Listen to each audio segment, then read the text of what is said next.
Есте жоқ ескі заманда сыр бойында 32 баулып елді билеген Қызыл Арыстан атты хан болса керек. Күндердің бір күнінде Қызыл Арыстанның жорықта олжа болған әйелінен ерекше бір ұл бала туады.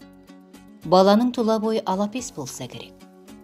Қызыл Арыстан хан баласының алапес болып туғанын жаман ырымға балап, бетпақтың шөліне апарып тастайды. Аңыздың келесі бір нұсқасында сырдың суын ағызып жібереді. Тағдыр жазып алапес балаға перзенттен зарығып жүрген бір пақыр тап болып асырап алады. Бала ақылына қайраты сай жігіт болып ержетеді. Төңірегіне даңқы жайылып, Алаша атанады. Алашаның даңқы Қызыл Арыстан ханға да жетеді. Содан хан өзінің қараша биі Қотанмен ақылдасқан екен. Аңыздың кейбір нұсқасында Майқа бидің де аты аталады. Қотан би, нағыз ер болса елге қорған жұртқа пана болар, ордаға шақырайық деп, Үйсін деген үлкен ұлының жанына 100 жігіт қосып аттандырады. Үйсін Алашаны іздеп тауып, таныс біліс болған соң, сонда қалып қояды. Келесі жылы Қотан би Ақжол болады деп айтылады. Баласының жанына 100 жігіт қосып аттандырған екен. Олар да Алашаның жанына қалып қояды.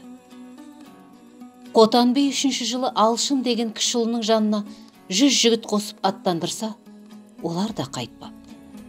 Сөйтіп Алашаға келіп қосылған 300 жігіт үлкен күшке айналып, төңірегіне ықпалын жүргізіп өсіп өнеді. Алаша хан болып, қарауындағы ел Алаш жұрт атанады. Алаш жұрты өсіп өне келе, Үйсін бастаған 100 жігіттің әулеттері ұлы жүз, Ақжол бастаған 100 жігіттің әулеттері орта жүз, Алшын бастаған 100 жігіттің әулеттері кіші жүз болып белгіленеді. Қазақ арасында күні бүгінге дейін айтылатын Алаш болғанда, Алатай ат болғанда, таңбасыз тай, енсіз қой болғанда, Алаша хан болғанда деп басталатын қария сөз сол заманнан жетсе керек.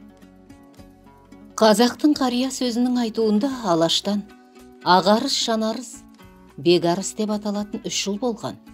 Исі қазақ осы үшеуінен өрбіген. Алаш қартайған шағында 3 ұлын шақырып алып, қолындағы дәулетін балаларына енші етіп бөліп бермекші болады. Ол үшін бүкіл мал-мүлкін тең етіп 4-ке бөледі де, соның 3 бөлігін 3 ұлына береді. Қалған 4-ші бөлікті тағы да 3-ке бөліп, 3 ұлының еншісіне қосымша үлестіреді. Балалары мұның мәнісін сұрайды. Сонда Алаш отырып өсиет сөз айтады. Алғашқы бөліктер әр қайсысының өз еншілері, ал соңғы берілген қосымша бөлік бөлінбеген енші деп аталады.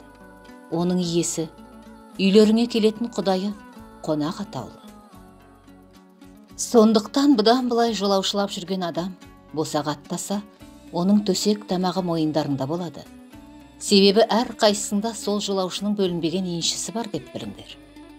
Жолаушы қонақ әрбір үйдегі өзінің бөлінбеген еншісіне лайық сый құрмет көрмесе, сол үйдің иесі ата салтын сақтамаған, аманатын ақтамаған адам ретінде ат шапан айыбын тартатын болсын. Бұл сияқты жөн жұба мен жол жоралғының мәнісі көш қонды тіршілік тірек еткен ел, жұрт бір-біріне қарайлас болса ғана алаңсыз өмір сүре алады дегенге саяды. Өйткені бүгін сенің үйіңе бір жолаушы қонақ болса, ертең сен басқа біреудің үйіне қонақ боласың. Мұндайда ел жұртты тек бөлінбеген енші ғана жарастыра алады.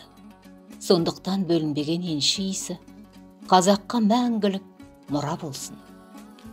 Алаштың осы өсиетін мен қазақпын дейтіндер күні бүгінге дейін сақтап келеді. Қазақтың ен даланы еркін кезіп, әр үйді өз үйінде жайлайтыны осыдан болса керек.